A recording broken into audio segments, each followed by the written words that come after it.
JEE is not an easy task. World के second toughest exam की तैयारी कर रहे हो तुम, तो मुबारक हो, तुम जेई एडवांस की तैयारी कर रहे हो। और what you are going through is the grilling exercise of IIT JEE. हर एस्पिरेंट के साथ ऐसा होता है, खासकर ड्रॉपर्स के साथ। स्कूल जाने वाले बच्चों का हाल देखो, बेचारे स्कूल भी जा रहे, सुबह टाई लगा के, शाम को आके क्लास भी कर रहे, मरे पड़े हैं बिल्कुल। तुम तुम्हारा हाल क्या है? तुम्हें 2 साल का कोर्स एक में करना है, उनको 1 साल का कोर्स एक में ही नहीं हो रहा, उन पे उनके 11th की रिवीजन की टेंशन है।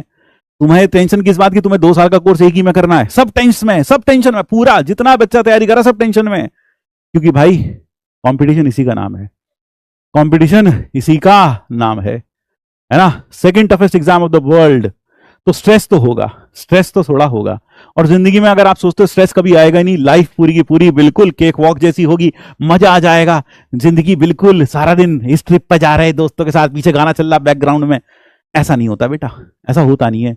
हाँ ठीक है, हमेशा ऐसा नहीं होता। बीच में 1-2 पीरियड्स बीच में ऐसे आएंगे, समय बीच में ऐसा आएगा जब ऐसा होगा, लेकिन पूरी लाइफ ऐसा होगा ये सोचना भी गलत है। और फिर अगर पूरी लाइफ ऐसा होता भी है तो भाई फिर लाइफ बोरिंग हो जाती है। लाइफ में जब तक अप्स एंड डाउन नहीं आते तब तक लाइफ फिर बोरिंग हो जाती है। There is no adventure in life. Life इसी का तो नाम है कि कभी अच्छा वक्त आएगा, कभी बुरा वक्त आएगा, और हमें दोनों का डटकर सामना करना है। ऐसा ना हो कि जब अच्छा वक्त आए तो हम इतना फूल कर, इतना ज्यादा खुश हो जाएं कि हम उसमें किसी को कुछ भी कह डालें, किसी को नीचा दिखा डालें, किसी को बुरा दिखा डालें, किसी को ऐसा सोच लें भाई तू तो टुच्चा है, तू क्या, तेरी औकात क्या है, इस तरह से नहीं। और कभी हम इतने निराश, इतना बुरे टाइम में इतने निराश ना हो जाएं कि हमें ऐसा लगने लगे कि यार अब तो जिंदगी बची ही नहीं, अब तो खराब हो गया सब कुछ। ठीक है, तो हाँ ठीक है, तो इसलिए दोनों को ऐड किया भाई, ऐड दोनों को ऐड किया है। और एक चीज, तो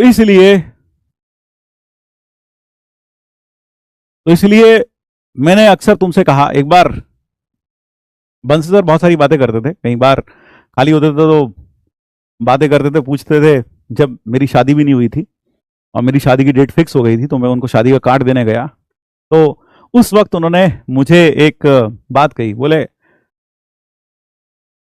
अगर, मेरे ख्याल से ये बात मैंने आप लोगों के साथ शेयर भी की होगी, कि अगर पल दो पल की खुशी चाहिए, अगर पल दो पल की खुशी चाहिए तो क्या करो? मैंने कहा क्या करना चाहिए? बोले रसगुल्ला खा लो या मिठाई खा लो जो तुम्हें अच्छी लगती है। तुम्हें कौन सी मिठाई अच्छी लगती है? मैंने कहा रसगुल्ला। रसगुल्ला खा लो, तुम जब तक वो मुंह में रहेगा स्वाद आएगा, पल दो पल की खुशी मिलेगी। और अगर आपको कुछ घंटों की खुशी चाहिए तो जाके पिक्चर देखाओ, मूवी देखाओ, या फिर जहां तुम्हें अच्छा लगे घूम फिर के आ जाओ, है ना, पास में ही, तो तुम्हें कुछ घंटों की खुशी मिल जाएगी। अगर तुम्हें कुछ दिनों की खुशी चाहिए तो बाहर हिल स्टेशन पे चले जाओ, है ना, कहीं और चले जाओ, जो तुम माउंटेन्स पसंद है माउंटेन्स पे चले जाओ, जहां पसंद हो वहां घूम आओ दूर, तो तुम्हें कुछ दिनों की खुशी मिल जाएगी। हाँ, कुछ दिनों की खुशी मिल जाएगी। और अगर तुम्हें कुछ महीनों की खुशी चाहिए या कुछ सालों की खुशी चाहिए, कुछ सालों की खुशी चाहिए, तो मैंने कहा तब क्या करें सर? बोले शादी कर लो। मैंने कहा वाह क्या टाइमिंग है सर की। बोले शादी कर लो। मैंने कहा सही है सर, शादी करने जा रहे हैं, तो सर कब तक खुश रहेंगे? बोले अच्छा लगेगा, 1-2 साल अच्छा लगेगा, फिर सब नॉर्मल हो जाएगा। फिर कहने लगे अगर जिंदगी भर खुश रहना है। मैंने कहा सर अगर जिंदगी भर खुश रहना है तो, जिंदगी भर खुश रहना है तो आशीष एक बात याद रखना। मैंने कहा क्या सर? जो काम कर रहे हो ना उसी से प्यार कर लो, उसी को एंजॉय करो, तो जिंदगी भर खुश रहोगे। क्योंकि आदमी मैक्सिमम समय अपने काम के साथ बिताता है, ठीक है, अपने काम के साथ बिताता है। और अगर तुम उस काम के साथ खुश हो तो जिंदगी भर खुश रहोगे, क्योंकि मैक्सिमम समय तुम्हारे काम के साथ गुजरेगा। तो यही बात है, ठीक है। Is this clear? तो ये चीज याद रखिएगा, ये चीज जिंदगी में याद रखिएगा। अभी आप क्या कर रहे हैं? अभी आप आईआईटी जेईई की तैयारी कर रहे हैं। अगर आपको ये तैयारी बोझ लग रही है, बोझ लगती है, इरिटेशन होती है, तो मान के चलिए आप सिलेक्ट नहीं होने वाले। Let me tell you straight in the face, आप सिलेक्ट नहीं होने वाले।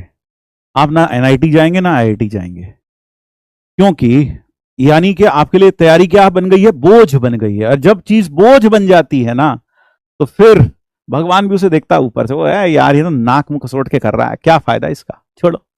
है ना, अभी तो तैयारी में कर रहा है, फिर कल को बन जाएगा तो और नाक मुंह सड़ेगा, तो छोड़ो, इसको बनाते ही नहीं है। तो ध्यान रखिएगा ये चीज। अगर आपको अपनी तैयारी में इरिटेशन हो रहा है, बहुत ज्यादा बोझिल महसूस हो रही है, ऐसा लग रहा है सारी दुनिया तो ट्रिप पर गई हुई है, फॉरेन ट्रिप पर, सारी दुनिया तो माउंटेन्स पे घूम रही है, सारी दुनिया सागर किनारे घूम रही है, सारी दुनिया रेत के घर बना रही है ना, लहरों में, ओशंस की लहरों के पास घर बना रही है, और तुम बेचारे अकेले कमरे में मरे पड़े हो, तो बस मत कर यार, छोड़ दे, तू रहने दे, तू रहने दे, क्योंकि तू उसमें कभी सफल नहीं होगा, ये शायद तेरे लिए बना ही नहीं है। ठीक है,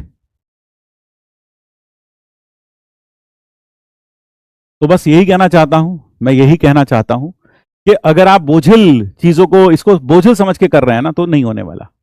ठीक है, अगर आप खुश होकर समझ रहे हो, और कई जगह आपको ये जो तैयारी है क्या करेगी, ये तैयारी आपको जिंदगी में कुछ सिखाए ना सिखाए, मेहनत करना तो सिखा देगी। ये तैयारी मेहनत करना सिखा देगी। आप जानते हो आईआईटीएंस मैक्सिमम फील्ड को क्यों क्रैक कर पाते हैं? तुम्हें लगता है उनके पास अच्छा ब्रेन होता है, हाँ ठीक ठाक ब्रेन होता है, अच्छा ब्रेन होता है, लेकिन साथ साथ वो बहुत मेहनती भी होते हैं, बहुत मेहनती होते हैं, परसिवरेंस होती है, वो कभी भी गिव अप नहीं मारते कि जरा सा मुश्किल है, हो ये तो हो ही नहीं पाएगा, छोड़ दो, नहीं करते वो। क्यों? ये एटीट्यूड कहां से आता है उनके अंदर? ये एटीट्यूड इस तैयारी से आता है कि ये एटीट्यूड जिंदगी भर उनके साथ रहता है। ये नेवर गिव अप वाला एटीट्यूड, बार बार असफल होकर फिर दोबारा उठ खड़ा होने का, और फिर दोबारा से जीत की तरफ कदम बढ़ाने का जो एटीट्यूड होता है ना, ये एटीट्यूड ये तैयारी सिखाती है, और यह एटीट्यूड उनके साथ जिंदगी भर रहता है। इसलिए वो किसी भी फील्ड में जाते फोड़ देते हैं। क्यों फोड़ देते हैं? क्योंकि कोई फील्ड, कोई भी चीज को करना असंभव कब बन जाता है? जब इंसान खुद की हार मान ले, और वो लोग खुद की हार नहीं मानते, गिरते हैं, है ना, गिरते हैं, घुटने छिलते हैं, खून निकलता है, लेकिन वो फिर उठ खड़े होते हैं अपनी मंजिल की तरफ बढ़ने के लिए। तो ये तैयारी यही सिखाती है आपको। और अगर आपको यह तैयारी ऐसी लगती है, they are real fighters, they are real fighters, clear हुई ये बात? तो ये बात ध्यान रखिएगा कि ये तैयारी आपको बहुत कुछ सिखा कर जाने वाली है। It will teach you never to accept your defeat, keep fighting till you win. जब तक आप जीतते नहीं है तब तक लड़ते रहिए। हारने के लिए नहीं लड़ रहे हम जीतने के लिए लड़ रहे हैं। हम पढ़ाई कर रहे हैं फेल होने के लिए नहीं, हम सिलेक्ट होने के लिए तैयारी कर रहे हैं, और तब तक मेहनत करेंगे, दिन रात मेहनत करेंगे जब तक हम सिलेक्ट नहीं हो जाते। ये जज्बा लेकर आगे बढ़िएगा, है ना, क्योंकि जिंदगी में असली, है ना, जो रामधारी सिंह दिनकर जी ने कहा, जिंदगी के असली मजे उन्हीं को आते हैं जो उसकी कीमत पहले चुकाते हैं। तो अभी हम ये कीमत चुका रहे हैं, मजे बाद में आएंगे, लेकिन अगर हम सोचे आज मजे ले लें तो इसकी कीमत बाद में चुकानी पड़ेगी। और जब जिंदगी में पूरी जिंदगी कीमत चुकाओगे ना, तो ब्याज में ही जिंदगी निकल जाएगी, कीमत चुकाते चुकाते। तो इसलिए बेटा पढ़ाई करिए, बिल्कुल भी मत सोचिए, अंत तक लड़िए। ठीक है, और मैं तुम्हारे साथ हूं, कंधे से कंधा मिलाकर तुम्हारे साथ हूं यार। तुम्हें किस चीज की फिक्र है? और मैथ में मैंने तुम्हें इतनी सिंपल सी चीज बता दी, क्या करना है? क्लास इलस्ट्रेशन कर लो, केटी के टी जो होमवर्क दे रहा हूं बस, और कुछ करो ही मत।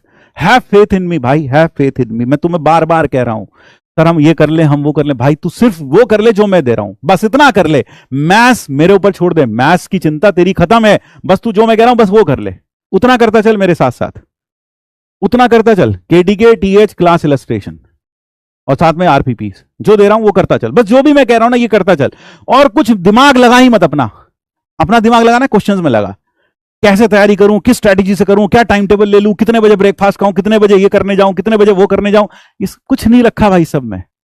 जो मैं कह रहा हूं बस वो तू करता चल, अपने आप सिलेक्ट हो जाएगा यार।